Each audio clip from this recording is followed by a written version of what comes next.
नमस्कार, छत्तीसगढ़ कौशल्य भूमि देख रहे हैं आप। आपके साथ मैं हूं स्वीटी दीक्षित। बुलेटिन की शुरुआत करेंगे महत्वपूर्ण जानकारी के साथ। रायपुर से बड़ी खबर निकल के सामने आ रही है। सीएम फेस पर आज खत्म हो सकता है सस्पेंस।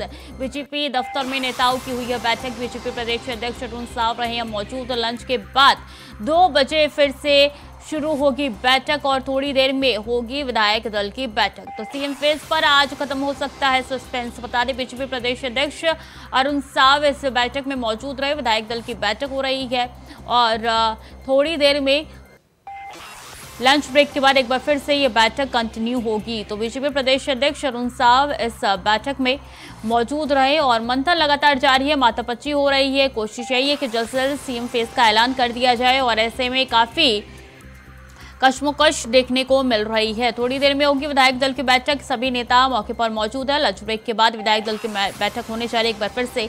जो बीजेपी प्रदेश अध्यक्ष अरुण साव भी मौजूद है। लंच के बाद 2 बजे फिर से होगी बैठक। और कौन कौन है सीएम पद के दावेदार, ये आपको बता दें। रमन सिंह पूर्व मुख्यमंत्री, इनका नाम सबसे प्रथम में आ रहा है। अरुण साव प्रदेश अध्यक्ष। इसके साथ जानकारी आप तक पहुंचा दें कि अरुण साव के अलावा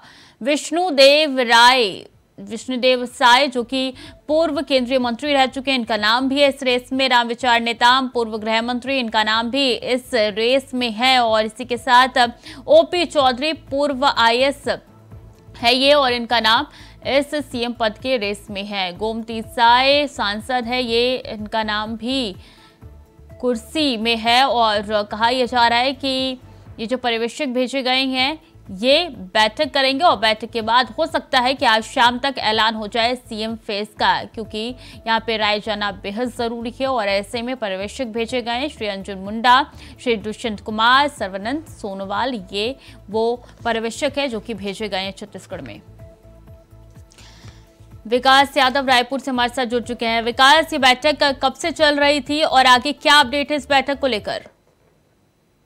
दोपहर 12 बजे के बाद के जो है तमाम जो विधायक है भारतीय जनता पार्टी के 54 विधायकों का प्रदेश कार्यालय में आना हुआ, जिसके बाद जो है बैठकों का दौर जो है नॉर्मली स्टार्टिंग में जो चर्चा हुई उसके बाद जो है लंच का कार्यक्रम रखा गया, जिसके बाद जो है 2 बजे के बाद जो है एक महत्वपूर्ण विधायक दल की बैठक होगी। यह बैठक 3 चरणों में होगी। पहले चरण में जो है जो ऑब्जर्वर है उनके साथ वे जो है अपनी बैठक करेंगे, साथ में चर्चा करेंगे क्या क्या किस प्रकार से प्रक्रिया को पूरी करनी। दूसरी चर्चा जो है पूर्व मुख्यमंत्री डॉक्टर रमन सिंह के साथ जो है पर्यवेक्षक जो है वो चर्चा करेंगे। जिसके बाद में तीसरे चरण की जो बैठक होगी उसमें जो है विधायकों के साथ में रायशुमारी की जाएगी कि सीएम के नाम को लेकर वे क्या सोचते हैं, क्या चाहते हैं, किस प्रकार से सीएम जो है होना चाहिए, कैसा होना चाहिए। तो एक कामकाज को लेकर जो है यह चर्चा होगी, जिसको लेकर जो विधायक दल से राय मशवरा करने के बाद में सीएम का नाम को फाइनल किया जाएगा। जी तो लंच ब्रेक के बाद एक बार फिर से विधायक दल की बैठक होने जा रही है। कौन कौन से बैठक में मौजूद है अरुण साव के अलावा?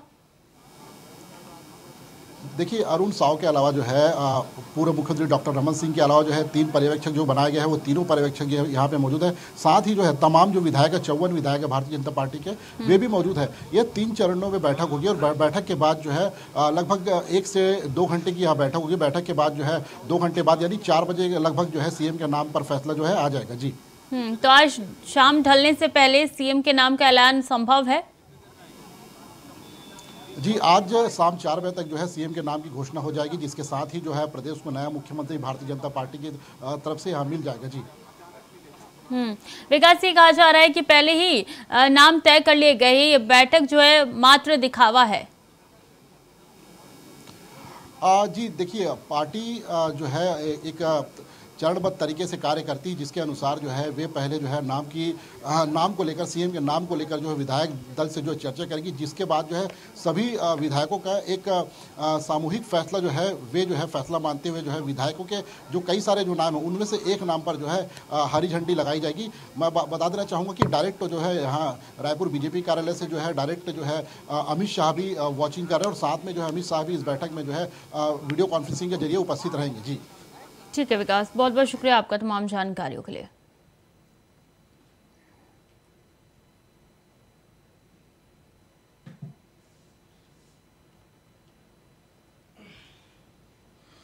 और मतदाता सूची पुनरीक्षण कार्य की तिथियां जारी हो चुकी है। लोकसभा चुनाव के लिए कार्य की तिथियां जारी 6 से 22 जनवरी 2024 तक का समय किया गया है तय। सूची के प्रारंभिक प्रकाशन के बाद मंगवाई जाएगी। दावा है आपत्ति होने पर दिया जा सकता है आवेदन। तो 6 से 22 जनवरी 2024 तक का समय तय किया गया है। इसी के साथ आपको बता दें कि सूची के प्रारंभिक प्रकाशन के बाद मंगवाई जाएगी। दावा है आपत्ति होने पर दिया जा सकता है आवेदन।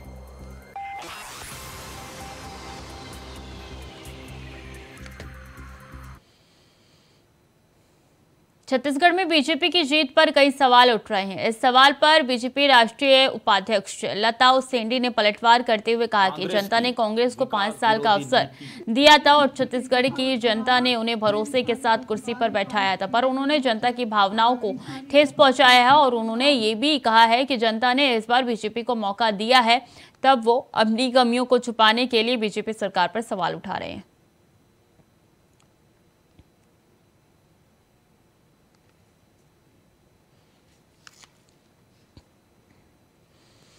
खबर बेमेतरा से है, जहां शपथ ग्रहण से पहले एक्शन मोड में नजर आएगी नवनिर्वाचित साझा विधायक ने अपने कार्यकर्ताओं के साथ किया जनपद कार्यालय का निरीक्षण। कार्यालय के सभी विभागों में जाकर किया है कामकाज और जायजा लिया गया है। जनपद कार्यालय में फैली गंदगी को लेकर नाराजगी जाहिर की है और इसी के साथ साथ निर्देश भी दिए गए हैं कि कार्य पूरे कर लिया जाए जल्द से जल्द।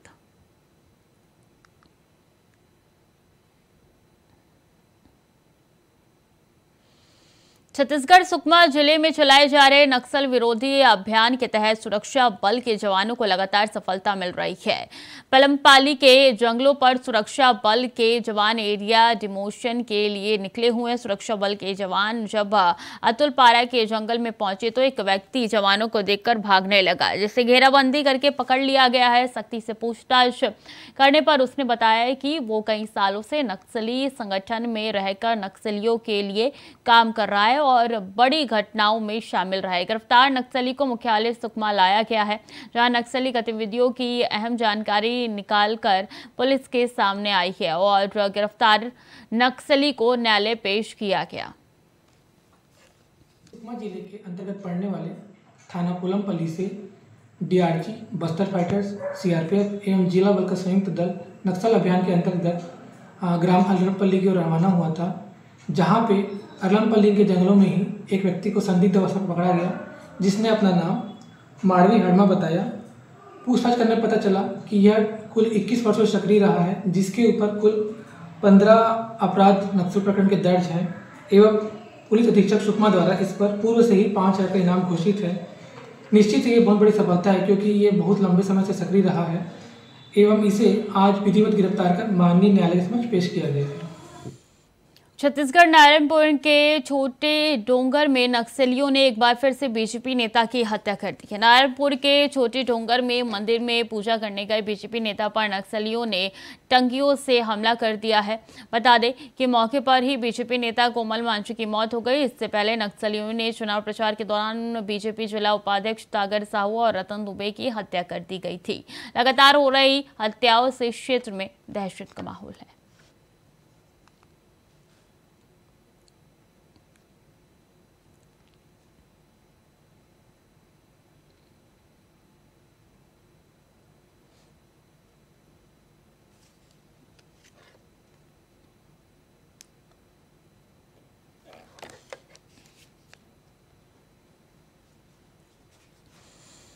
सर्द मौसम का पहला सुहाना घना कोहरा सुबह बस्तर संभाग के जिला मुख्यालय जगदलपुर में देखने को मिला। इस मौसम में पहली बार इस तरह नज़ारा देखने को मिला, जिससे सुबह सैर सपाटा करने वाले लोगों ने इसका आनंद उठाया। छत्तीसगढ़ मौसम विभाग से प्राप्त पूर्वानुमान के अनुसार प्रदेश के अन्य जिलों में भी ठंडी और शुष्क हवाओं का आगमन प्रारंभ होने की संभावना है। इसके कारण प्रदेश में न्यूनतम तापमान में गिरावट होने की संभावना है।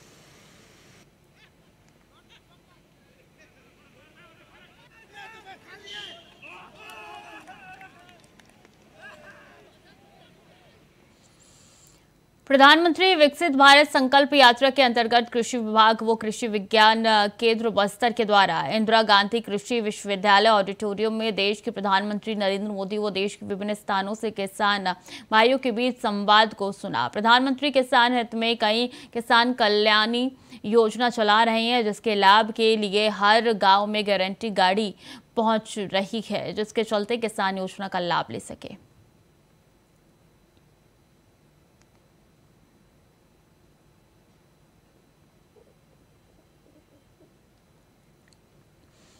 जगदलपुर के नौकाबेड़ा के एक खेत किनारे तालाब में एक शव सड़ी गली हालत में तैरता मिला, जहां पे नौकाबेड़ा सरपंच और ग्रामीण की सूचना पर फरसगांव पुलिस ने मौके पर पहुंचकर ग्रामीणों की मदद से शव को पानी से बाहर निकाला। पानी में डूबे रहने के चलते शव पूरी तरीके से सड़ गया, जिसके चलते उसकी पहचान नहीं हो पाई। पुलिस पंचनामा कर आगे की कार्रवाई में जुटी है। शव के पोस्टमार्टम के बाद ही मौत के कारण का पता चल पाएगा। सरपंच द्वारा जानकारी दी गई थी कि एक अज्ञात शव तालाब में फंसा हुआ है और उस पर से जानकारी मिलने के बाद थाना स्टाफ के साथ यहाँ पर पहुँचकर शव को फिलहाल निकाल लिया गया है। अभी तो सड़ी गई अवस्था में है उसका और उसे अभी पीएम के लिए ले जाया जाएगा और बाकी पहचान कार्रवाई तो नहीं हुई है। उसके बाद पहचान कार्रवाई के बाद ही कुछ और पीएम रिपोर्ट आने के बाद ही कहा जा सकता है।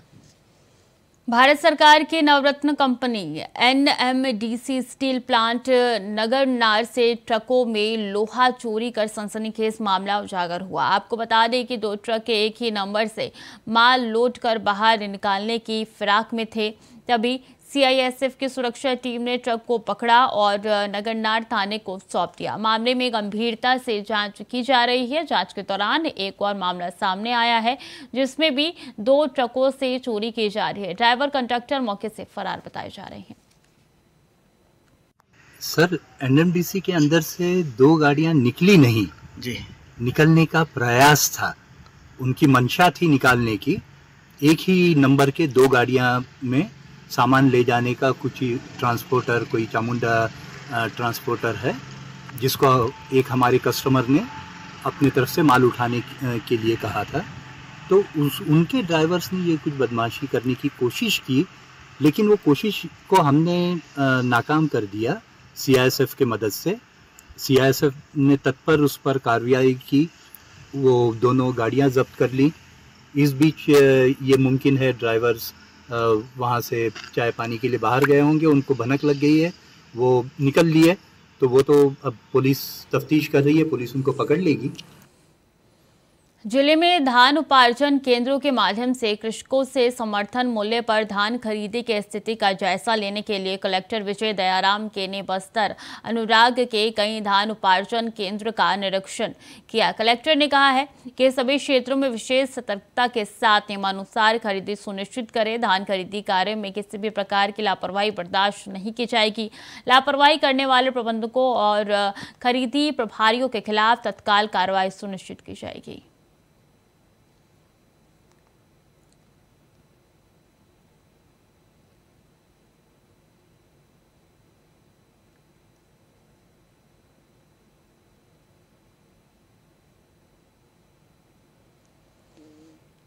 खबर पंकजपुर से है, जहां बेचाघाट संघर्ष समिति के आंदोलनकारियों ने आंदोलन का दूसरा वर्षगांठ मनाया।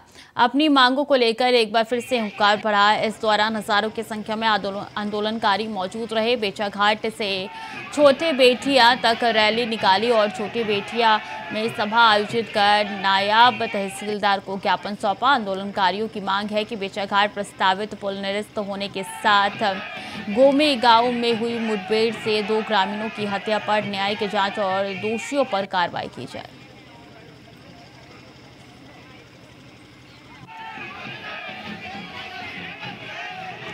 ये हम लोगों का मांग है, संवैधानिक अधिकार है। जो हमने जो कानून बना, देश आजाद होने के बाद जो कानून बनी है, और उसमें हमारे जो अधिकार जो लिख दिए हैं, जो संवैधानिक अधिकार है, उसी का हम लोगों का मांग है। और ये मांग जो है ना 2 साल से लेकर एक बेचा घाट में आंदोलन के रूप में आज खड़ी हुई है और ऐसे ही पूरे बस्तर में सभी जगह एक जन आंदोलन खड़ी हुई है। वही संवैधानिक अधिकार है। हम संविधान में लिखा हुआ है जैसे पैसा को पूर्ण रूप से हमको लागू कर देंगे, जैसे हम लोग का स्वशासन हमको मिलना चाहिए, हक अधिकार, इसी हमारा मांग है। इसीलिए पूरा बस्तर में ये जन आंदोलन चल रही है। पिछले बार जैसे 1 साल का वर्षगांठ माने बेचा घाट धरना चल के 1 साल हो गया था, इसी साल भी वैसे ही हम दूसरी वर्षगांठ पूरे बस्तर संभाग में जितने जन आंदोलन है उनको आह्वान करके हम आज रैली एवं सभा के माध्यम से अपने सरकार को अपनी मांग को अवगत कराते हैं। और अभी बस्तर में चल रहे हैं सारे आंदोलन को जो शासन के माध्यम से जो पुलिस प्रशासन जाकर ध्वस्त कर रहा है, इसलिए हम अभी जो नया सरकार आ रहा है उसे हम इसी मंच और इसी सभा के माध्यम से अवगत कराना चाहते हैं कि आगे हम अगर इसी तरह करेंगे तो उग्र। खबर कोरबा से है। सत्ता परिवर्तन के बाद पूरे प्रदेश में शराब दुकानों के आसपास संचालित हो रही खाने पीने के सामान की दुकानों के खिलाफ तोड़फोड़ की कार्रवाई की जा रही है। रायपुर बिलासपुर कोर के बाद अब चांपानगर में भी प्रशासन ने बुलडोजर के माध्यम से अवैध रूप से संचालित हो रहे चखना सेंटरों को खत्म कर दिया है। प्रदेश में बीजेपी सरकार की वापसी होने के बाद एक बात तो स्पष्ट हो गई है कि अवैध कार्यों को अंजाम देने वालों को किसी भी कीमत पर बख्शा नहीं जाएगा। आज एसडीएम महोदय जांजगीर के निर्देश पर हम लोग जितने भी अवैध चखना संचालित है जो इस जांजगीर शहरी क्षेत्र में है, उनको कुछ को हटाए हैं, जो जिनके स्वयं से छोड़ दिए थे उनको, और कुछ ऐसे हैं जो सामान अभी रखे थे उनको एक निश्चित समय दी गई है ताकि वो हटा लें, और नहीं हटाने पर पूरी रूप से नगर निगम के द्वारा कार्रवाई की जाएगी। इसके लिए कल सुबह 11 बजे तक दी गई है। उन्होंने स्वयं अपनी हामी भरी है कि हम लोग हटा लेंगे, और यदि नहीं हटाते हैं तो जो भी नियम के विरुद्ध या नियम के अनुसार जो भी कार्रवाई होगा वो करेंगे। धमतरी पुलिस अधीक्षक के निर्देश पर मिशन मोबाइल तलाश चलाकर लगातार जिले में थानों में विगत कुछ समय से दर्ज मोबाइल गुमने की रिपोर्ट को गंभीरता से लेते हुए साइबर सेल की टेक्निकल टीम को विशेष अभियान मिशन मोबाइल तलाश चलाकर गुम हुए मोबाइलों को रिकवर करने के निर्देश दिए गए। बहुत से लोगों के मोबाइल गुमे हैं और आज के समय में मोबाइल की उपयोगिता और उसका महत्व तो हर कोई जानता है। जहाँ वो एक आपका मिनी कंप्यूटर की तरह आपके जेब में बना रहता है, जिसमें आपके पर्सनल फ़ोटोज़ भी होते हैं, पर्सनल डाटा भी होते हैं और बहुत से टेलीफोन नंबर्स के अलावा बहुत सी जानकारियाँ होती हैं, जो कि आज धमतरी पुलिस के द्वारा पूर्व में भी लगभग 400 से ऊपर मोबाइल लौटाए जा चुके हैं और अभी आज 100 मोबाइल वापस गए। मैं सभी से इसी पे अपील भी करना चाहूँगा कि ये मोबाइल में आप अपने पर्सनल डाटा, फोटोग्राफ्स, आपके बहुत से डिटेल्स रखे होते हैं, इसको कृपया आप अच्छे से ध्यान से रखा करें। तो फिलहाल के लिए बुलेटिन में इतना ही। खबरें लगातार जारी है, देखते रहें इंडिया वॉइस।